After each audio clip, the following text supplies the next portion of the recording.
Well, yeah, you absolutely can't. You can't do a good deal with a bad partner. And I know this through experience. If you're not aligned, or there are different objectives or different personalities or different needs, out of doing a deal, it could get really horrible. You know what I mean, and horrible for everybody. And I think that there's nothing surer than when you're doing a deal or that's the plan, that's what we're going to do. But the majority of the time, something's going to change. It's not going to be just quite like that. There's going to be variables all the way through it. It's going to take longer. It's going to cost more. It's not going to be managed right. You're not going to get as much money income coming in if it's on any type of investment deal. And you watch people, you see them, when things just don't go quite right. These are the people that I've got your back. I'm behind you. No problem. You wait until the investment can't pay them what they think they're going to get over 1 or 2 months, and you see how quickly, doesn't matter who it is, family, friends, or whatever, the people that they're there that you think you're tight with, you miss 2 or 3 payments. Not you, but the investment misses 2 or 3 payments, and you watch the emotional changes in people or their spouse or their family. I told you so. Or I told you that was a gamble. So that's all this fear thing goes into it. And that's in the honest partners. Other people are just out to, just to completely deceive you. Or so we've kind of seen it all. So it's impossible, even though you've got a great deal.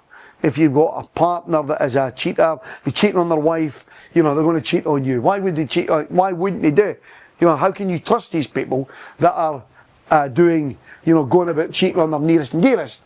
And you're going to do, so they're big sort of red flags in somebody when I'm looking at that with these people. And when I've the partnerships or deals that we've done that have ultimately been wrong, 9 times out of 10 it's not the deal that's wrong. It's the people that's wrong. It's been a bad partner. Or people that have maybe invested that couldn't afford to invest, they over leveraged themselves, put some money in as a shareholder, then the whole fear thing, or they are desperate for their money back. Now, in an illiquid asset like property, and they know about it, and they're in agreement with it.